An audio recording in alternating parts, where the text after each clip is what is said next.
प्रिय भाइयों और बहनों, प्रभु यीशु मसीह के अनमोल और पवित्र नाम में आप सबको जय मसीह की।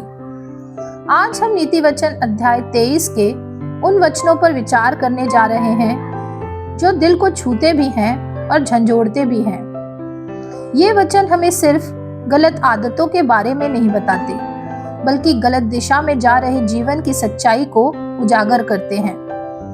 यहाँ परमेश्वर हमें चेतावनी देता है कि भोग विलास, नशा और अनुशासनहीन जीवन कैसे धीरे धीरे मनुष्य की समझ, उसकी आत्मिक दृष्टि और उसके भविष्य को नष्ट कर देता है। यह भाग हमें सिखाता है कि जो आंखों को आकर्षक लगता है वह आत्मा के लिए घातक भी हो सकता है। यदि आप जानना चाहते हैं कि कैसे गलत संगति मन को बदल देती है, क्यों आत्मिक अनुशासन आज पहले से ज्यादा जरूरी है और परमेश्वर हमें इन खतरों से कैसे बचाना चाहता है, तो इस वीडियो को अंत तक जरूर देखिए, क्योंकि यह संदेश केवल जानकारी नहीं, जीवन को दिशा देने वाला सत्य है। आइए वचनों पर मनन करें। देखते हैं वचन 19 से 21। हे मेरे पुत्र, तू सुनकर बुद्धिमान हो और अपना मन सुमार्ग में सीधा चला। दाख मधु के पीने वालों में न होना, न मांस के अधिक खाने वालों की संगति करना, क्योंकि पियक्कड़ और पेटू दरिद्र हो जाएंगे और उनका क्रोध उन्हें चीथड़े पहनाएगी। वचन 20 और 21 में चेतावनी है कि नशा और भोग विलास आत्मिक सुस्ती लाते हैं। ये पाप अचानक नहीं गिराते, बल्कि धीरे धीरे विवेक को मिटा देते हैं। नींद यहाँ शारीरिक ही नहीं, आत्मिक निष्क्रियता का चित्र है। जब मनुष्य चेतावनी सुनना छोड़ देता है तो आत्मिक रूप से निष्क्रिय होने लगता है। पहला कुरिन्थियों 10:31 कहता है, जो कुछ तुम करो परमेश्वर की महिमा के लिए करो। और लूका 21:34 कहता है, अपने मनों को भोग विलास और मतवालेपन से भारी न होने देना। गरीबी यहाँ अचानक नहीं आती, पहले आत्मिक नींद, फिर अनुशासन की कमी और अंत में जीवन की दिशा का खो जाना। परमेश्वर हमें यह सिखा रहे हैं कि गलत संगति और गलत आदतें मनुष्य को धीरे धीरे कमजोर बनाती हैं, इतना धीरे कि उसे पता ही नहीं चलता कि वह कब गिरावट की ओर बढ़ गया। इसलिए आज परमेश्वर हमसे कह रहे हैं, सुन, बुद्धिमान हो और अपने मन को सुमार्ग पर लगा। देखते हैं वचन 22 से 25। अपने जन्मने वाले पिता की सुनना, और जब तेरी माता बुढ़िया हो जाए तब भी उसे तुच्छ न जानना। सच्चाई को मोल लेना, बेचना नहीं, और बुद्धि और शिक्षा और समझ को भी मोल लेना।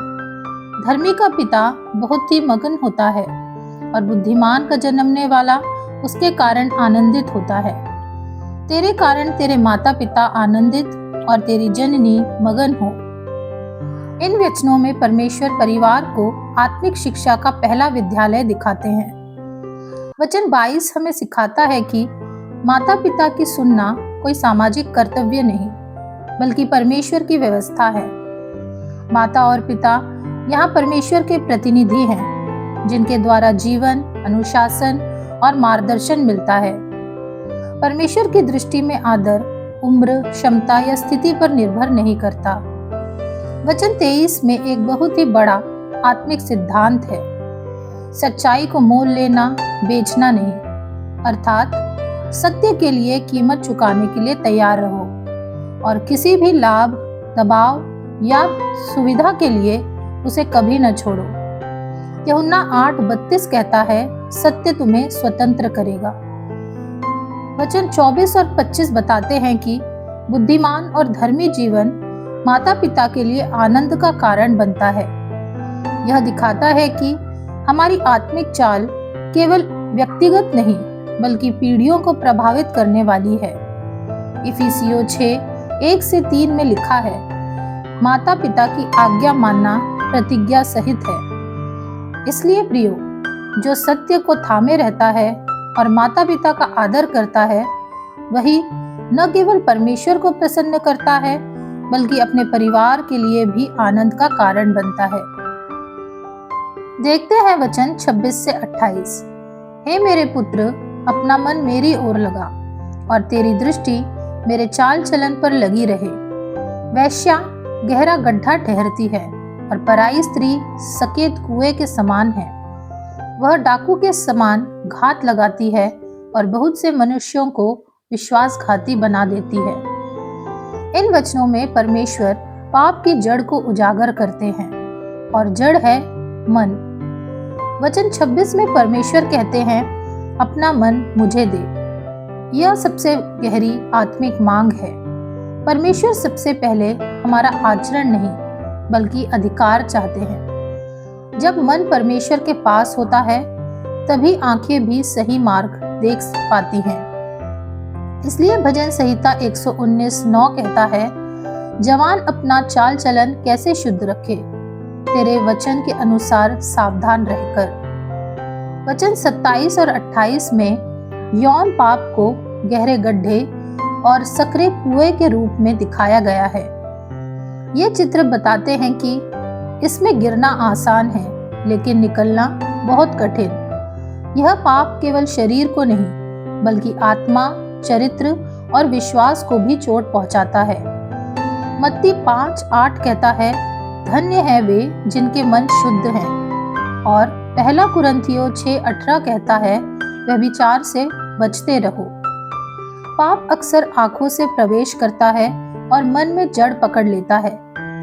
इसलिए जो अपना मन परमेश्वर को देता है वही अपनी आंखों और अपने जीवन को पाप के गड्ढों से बचा पाता है।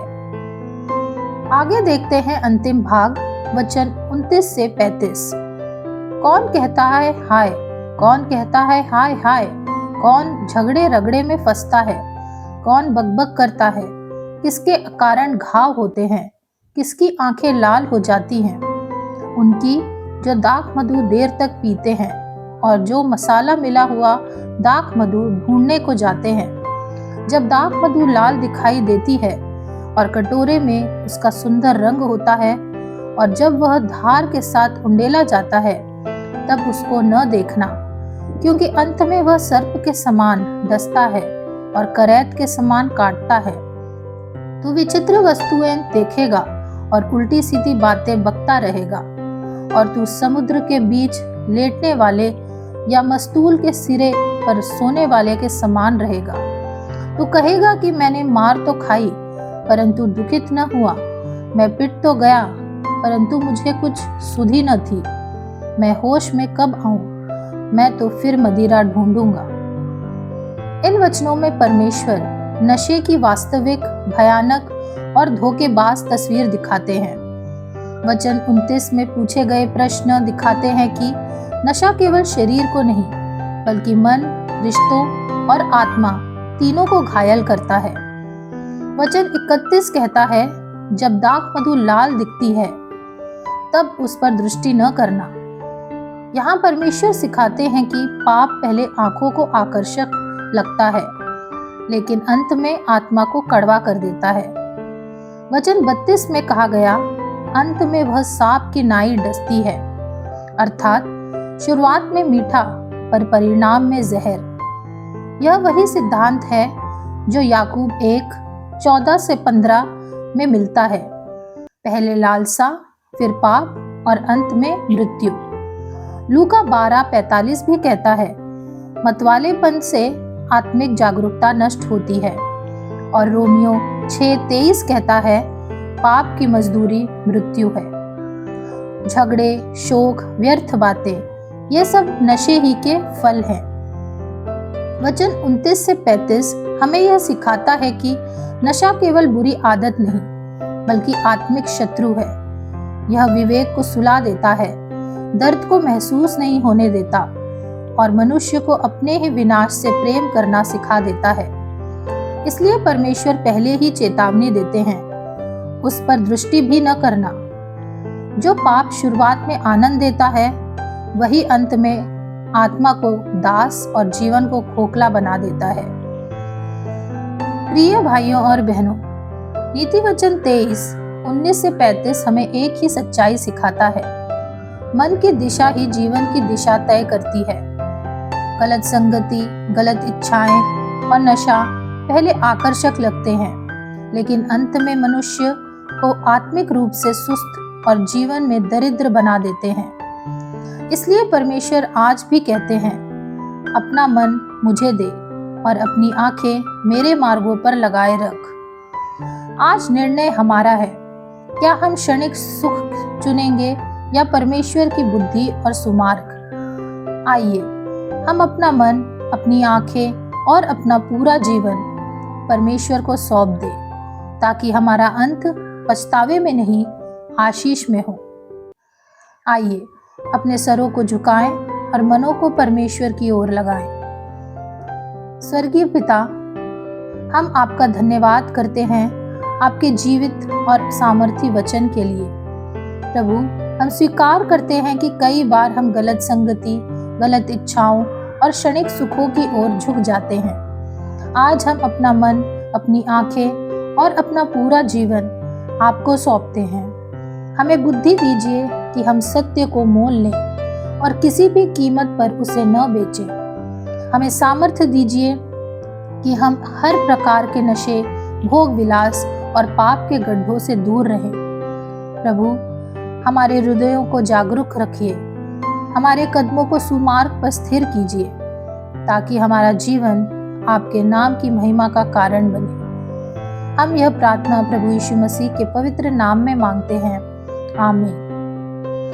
यदि यह वचन आपके जीवन से बोला तो वीडियो को लाइक करें, शेयर करें, ताकि और भी लोग इससे आशीष पाएं। और ऐसे ही बाइबल आधारित संदेशों के लिए चैनल को सब्सक्राइब करना न भूलें। परमेश्वर आपको आशीष दे।